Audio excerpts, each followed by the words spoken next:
Welcome all, Coleman Report Live, March 30th, 2020, Interesting Times edition. Mary Peters, the Associate Director of a UTSA Small Business Development Center, Katie Watucky, Lance Sexton, and our new sponsor, Leslie Tripp. Leslie, go back one before we do that. There you go. For those of you new to our webinars, thank you all for joining us. Every day we seem to be breaking more and more records. Download this certificate. It's in your GoToWebinar dashboard. It satisfies the requirement of what are you doing for training. This is definitely training. Put it in your PDF file, put it in your file or HR, whatever. Hey, our new sponsor, Leslie Tripp of LT Consulting. What does LT Consulting do, Leslie? LT Consulting, well, our firm specializes in loan compliance and specifically SBA loan review and SBA program compliance. So particularly useful right now, we're hoping. Some of the things that we've been helping our lenders with recently include performing an independent loan review on their USDA or SBA or commercial loans. We can help a lender prepare for an upcoming SBA exam, advising them on what to expect and what areas to focus on. Assisting a lender in setting up a new SBA department, training them and helping them prepare an SBA credit policy. And recently we've been asked to review a lender's prepared liquidation packages. So if there's anything SBA-wise that you need help with, please contact us to see if we can help. All of our services can be done remotely, of course. Our phone number is, fortunately, on purpose. Our phone number is 240-508-8349. And last but not least, we try to provide an excellent service at a reasonable price. Excellent. Thank you very much, Leslie. Thank you for sponsoring Coleman Report Live today. Mary My Peters, long-time friend. Mary, how's Texas? Texas is as crazy as the rest of the world right now. The world's gone mad. It's not crazy. It's mad. Mary is here to talk about SBDCs. First of all, what is an SBDC? Because I know there's some people on the line who have no idea what we're talking about. Okay, the SBDC 101 is that SBDC is a national program. We are jointly funded by the Small Business Administration as a resource partner. Then we receive matching funds from our state or local government. So in my case, I work for the Southwest Texas Border SBDC, which is part of the University of Texas at San Antonio's Institute for Economic Development, where we have a variety of differently funded and differently focused small business loan programs. So wherever you are and wherever, I'm assuming the majority of your customers or of your listeners today are lenders, your customers have an SBDC that they can reach usually within an hour. We're strategically located, and you can see the map there with more than 1,000 SBDCs across the United States and our territories. And we've got a workforce of about 5,000 consulting and training specialists. Amazing. Mary, why are most SBDCs associated with a college? Well, when you think about a college's or a university's mission, it's teaching, research, and outreach. So this is the outreach arm of universities that really gets the name of the university out there in a way that they don't, a market they don't ordinarily reach, the small business community. Those are a very integral part of our local communities and our state economies. Well, I love the second paragraph here. You offer your services at a very reasonable, i.e. no cost. Right. We've learned kind of that free can be a four-letter word. And we don't consider that it's free because it's been paid for with federal and state tax dollars. Right. So I purposefully chose this graphic of a teleconference meeting while there's a workforce of 5,000 or more individuals that can help. They are, like the rest of us, working from home right now. So we're uniquely positioned to help small businesses where we usually help with things like seeking capital or exploring new markets, say government markets or international markets. We're still doing those things and still helping, of course, with startup businesses. And surprisingly, we've seen a few businesses owners calling us to start businesses during this time of crisis. Entrepreneurs look for opportunity. Some are pivoting their businesses to serve new markets. Others are looking at new opportunities. Others, sadly, are just looking to survive. So during this crisis, we're positioned to help them apply for and kind of navigate all the different federal programs that we'll talk about later in this broadcast. Small businesses need to be looking at ways to keep their customers, win back those customers that they've lost because of the crisis, and as well to find new ones. And then finally, navigating not just the federal programs, but also state and local. Very good. Look, let me interrupt you for a second. Today's show, we're not going to talk too much about the details in the weeds because we don't know what that is. We're waiting for the guidelines from SBA. I have heard rumors that it's going to be sooner than later, a lot sooner than later, which is great news. So we have all your questions. I'm not going to speculate on the answers because we need to see the guidelines from SBA. But you made a very important point, is SBA is morphing into 6, 7 different loan programs, and each one has their own rules, their own eligibility issues. So anyway, go ahead, Mary. Correct. So we're working with the folks at the disaster program, also getting great support from our SBA district offices locally so that we're aware of that information as soon as you are, and that we're not speculating, but we're providing the facts that small business owners need to make good decisions about which, if any, or multiple programs to take advantage of. And there are multiple programs, and we're gonna spend a lot of time over the next couple of weeks talking about each of those programs, because the eligibility for PPP is going to be different than the disaster. Lance is going to talk about economic injury disaster in a second. Go ahead, Mary, finish up. Right. So if we could advance to that last slide.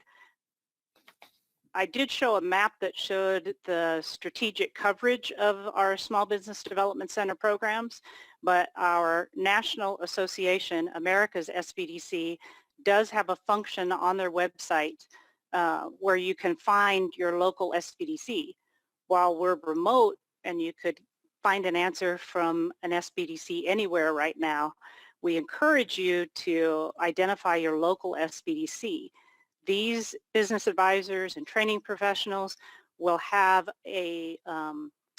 have their finger on the pulse of what's going on locally, so that if, for example, a state initiates a special support program, even on the county or the municipal level through an economic development chamber of commerce, the sky's the limit. We're positioned to kind of be a clearinghouse for everything that's available locally. Well, yeah, Mary, sorry, the handout is attached in your attachments, and you can find all the slides with the contact info. Okay, great. Well, what I appreciate the government's response this time around is they're bailing out Main Street and not General Motors and Wall Street. And I think that's a daunting task, but I'm glad to see they're doing that approach. You know, we all have stories of our favorite restaurants going out of business, and it's just horrible. Anyway, let's go to the poll question.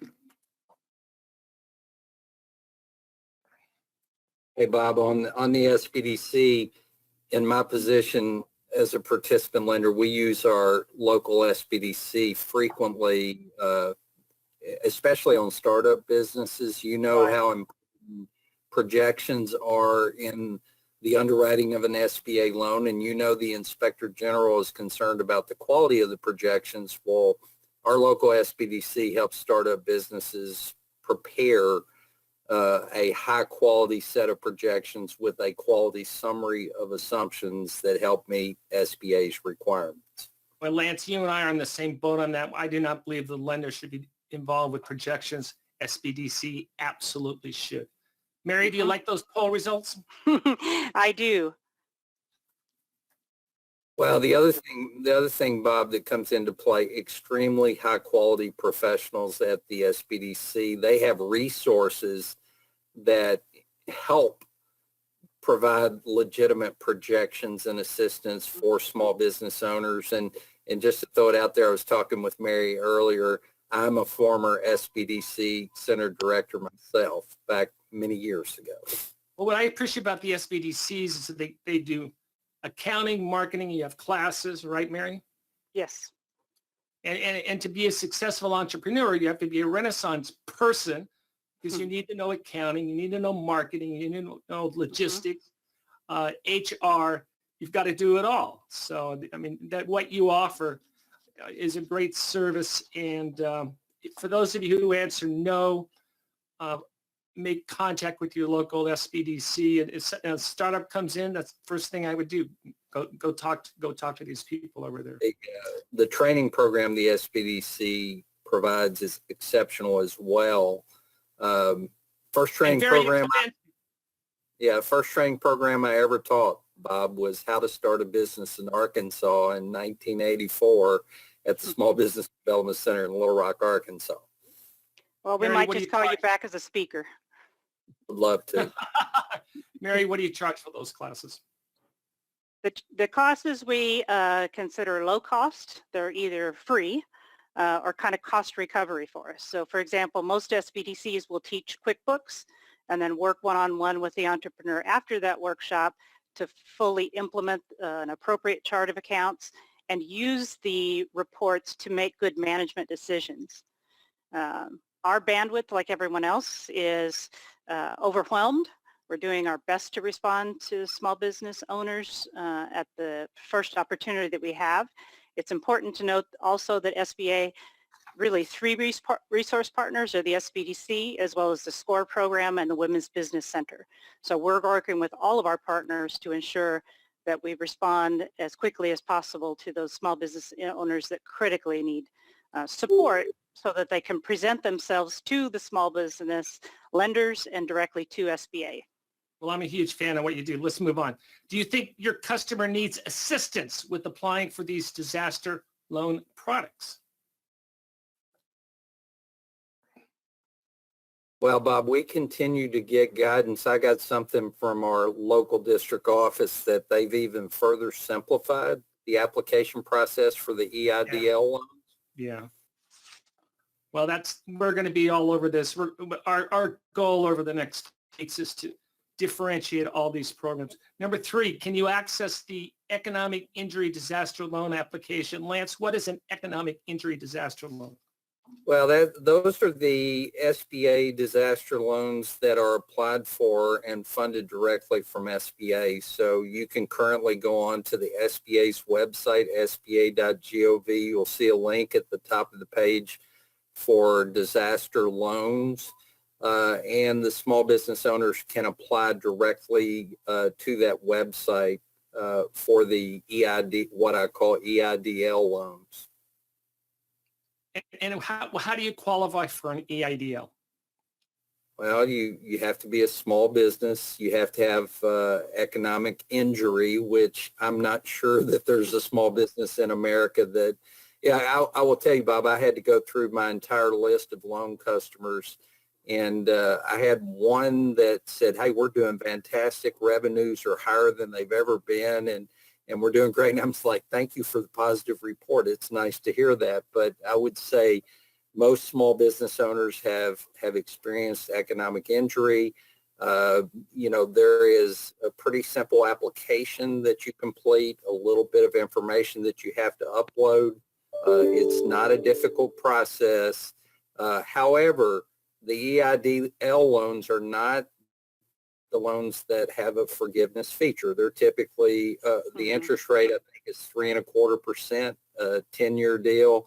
It can be used for payroll, rent, any of the necessary overhead expenses that a small business needs help with right now. But the EIDL loans are not the loans that have a forgiveness feature on them. Yeah, as I said, well, I know everything's as clear as mud right now, everything.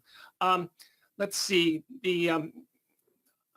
who's talking about this, Katie or Lance? I can if you want to, or Katie, it doesn't matter. SBA Express Bridge Loan Program is called the pilot program. It is for small $25,000 express loans that are intended to be paid off with the EIDL loan. It's an interim loan. it goes through normal express processing. It's $25,000 unsecured. But again, banks can process these loans, get money into the hands of the small business owners quickly, and they can be paid off with the EIDL loan when they receive the proceeds from that. Very good. The takeaway on this, it needs to be an existing customer relationship, correct, Lance? Yes, this is a loan program where you cannot go out and do an express pilot loan to another bank's customers. They have to be an existing bank customer, not necessarily an existing SBA customer, but for instance, our bank, Bank OZK, for me to do an express pilot or express bridge loan, they would have to be a customer of Bank OZK in order to do that for them. Lance, there's people here who have no idea where you are sitting. Tell us about that. I am sitting on one of the healthiest remaining Radio Shack stores in America in Clarksville, Arkansas. I've been trying to sell this beautiful compact monitor with the staff for last week, but my dad owns his store and he's got customers. He's considered an essential business because he provides communication equipment.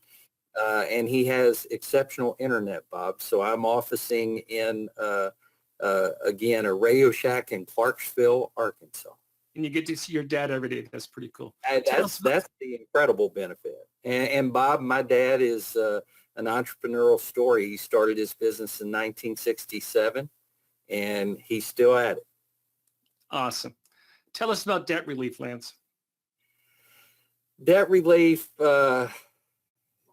This is kind of interesting, Bob, because effectively it's going to wipe out my past due list for 6 months. But there was $27 million in the bill that passed that is intended to pay SBA loan payments for existing SBA loan customers, both principal and interest, for a period of 6 months. Now, this is something that most participant banks need to think about this. You have a ton of customers asking for payment deferments.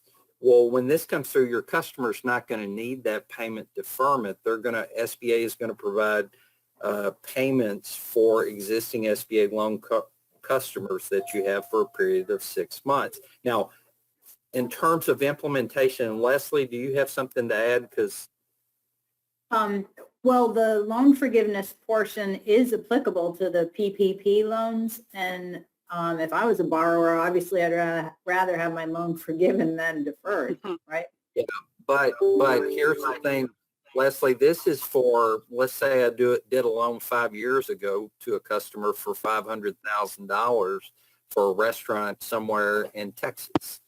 And they have an existing SBA loan on the books. They're going to get 6 months worth of payments paid by SBA. Now, in terms of implementation, we don't know exactly how that is going to work until SBA comes out with the guidelines.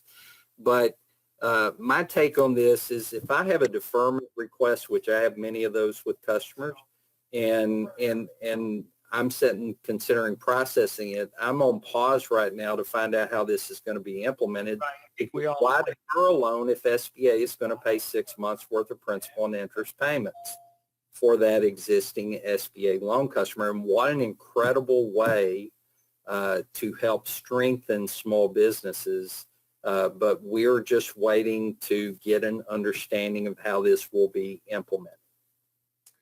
Joseph, let's skip this slide. We'll just show it up real quickly. These are some of the things in your toolbox. We don't have time to talk about it today. Lance is doing a webinar next week, in which he will be going through all these things. And we will definitely sort out servicing deferments, and we're going to go into the weeds with that stuff. Hey, let's bring Katie into the conversation. Katie wrote the article on, this is a sad story.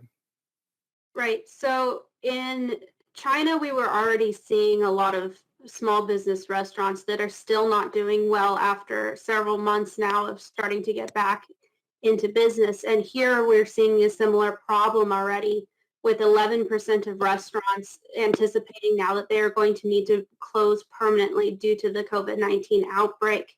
And that's really sad because as of the beginning of this year, small business restaurants employed about 10% of the United States. And so you're seeing so many people having to leave this industry just because you have no workers, you don't have servers anymore right now. Or if they are serving, sometimes they're driving it to your door and that's it. So there's been a lot of layoffs. I think, 7 in 10 restaurant operators have had to lay off employees, and about half of those say they're going to have to do additional layoffs in the coming days. Last week, there was the Great American Takeout on Tuesday, which was encouraging people to order in just to help small businesses in their area continue doing business. And a lot of cities also have websites that let you know what restaurants are still open so that you can order and keep these restaurants going.